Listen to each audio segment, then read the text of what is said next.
From overwhelmed and tense to present, peaceful and relaxed in 60 minutes and often less.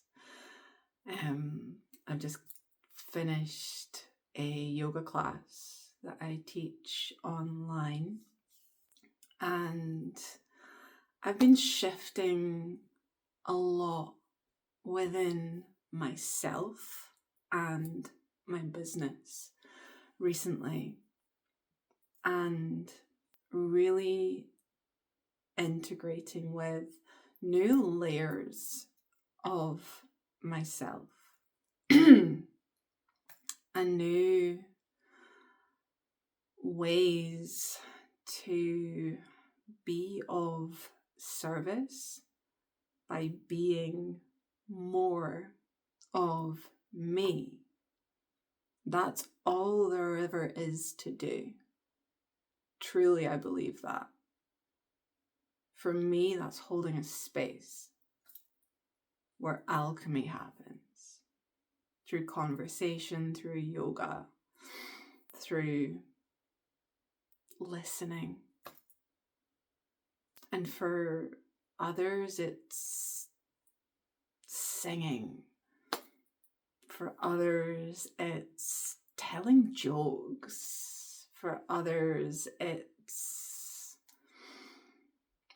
building houses. We all have our thing, right? Like, the list is infinite. And many of us have many things. I don't build houses. That's not something I do. I write, I sing, I'm learning piano. Getting off topic here. I want to really be a presence in the world that says performance is done. There's no need for performance anymore. Being fully present, fully available, fully open. I feel quite emotional as I speak this, actually. But really owning the entirety of who you are, knowing there's nothing to fix. I sat down in front of a Zoom room today and I said, I am in front of you and my heart is aching. I am in visceral pain right now. I don't know the exact words I spoke, but this is what was true for me in that moment. I had a moment of despair, real despair, within an hour of showing up to lead.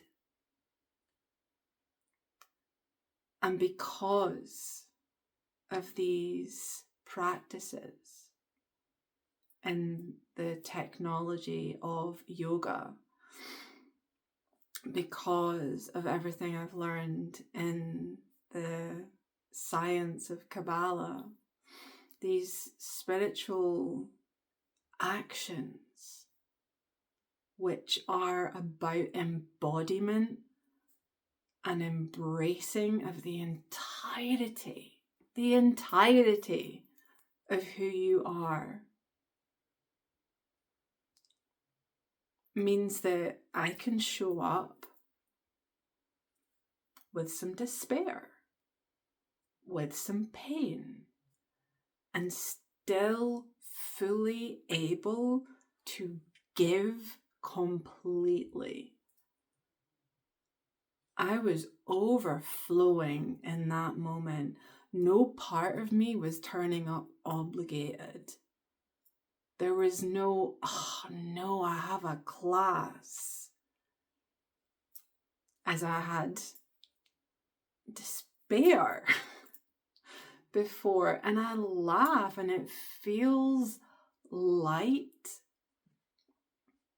because I've learned to really embrace every single part. I have nothing to hide.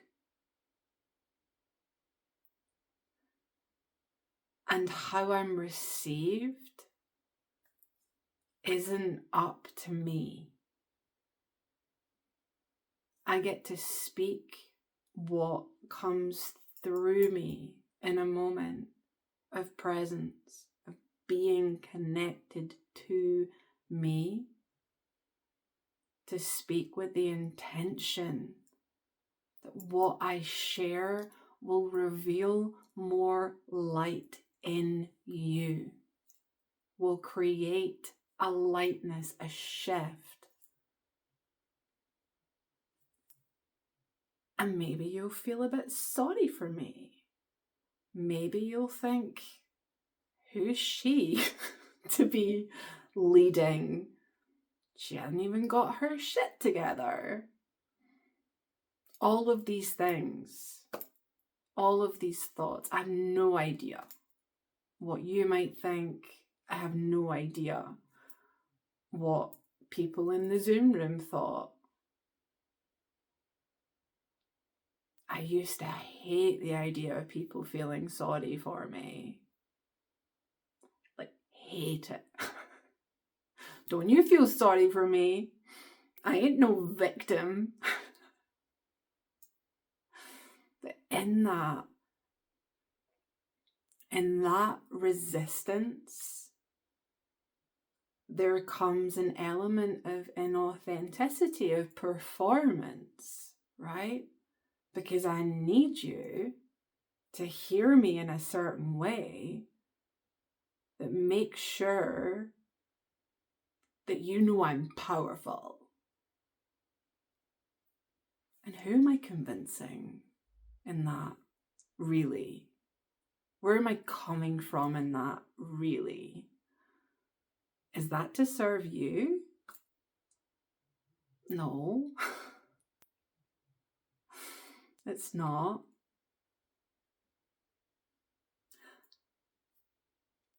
I said something in my class today, and I've said it in this space, and it feels present to share right now, so I will. What we reject in ourselves, what we resist, what we push away, what we won't look at, we will project onto others. Our mind will find a way of taking whatever it is that's uncomfortable, that's unlovable, unacceptable, and then the mind will put it over there in that person, in that problem, over there, out there, where we're powerless to do anything about it. And when you can start to really embrace, not just be aware of, but embrace and integrate with the entirety of you. Those problems, those ones that are out there, and it's not that everyone behaves super well and that life is all, there's rainbows everywhere and it's sunshine and, well, rainbows need rain, don't they? But it's not that. It's not that it's easy. And there's ease because you know who you are and you know where the power lies, and that's the place you come from in everything.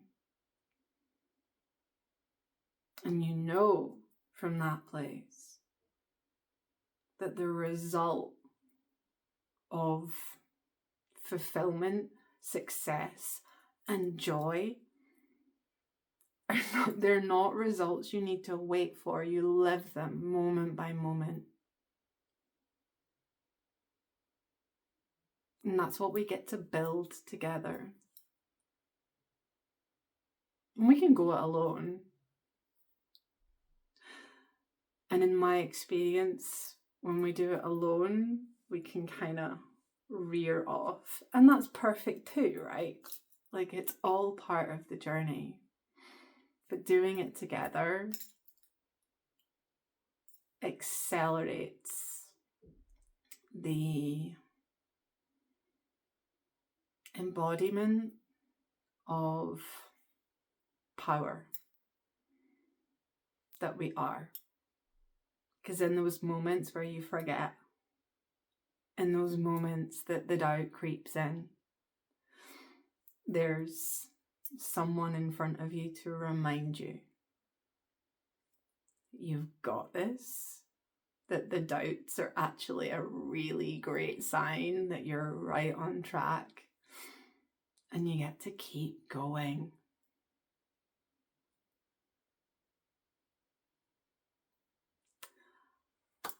I am going to leave it there, and I'll be back tomorrow. I'm sending you so much love.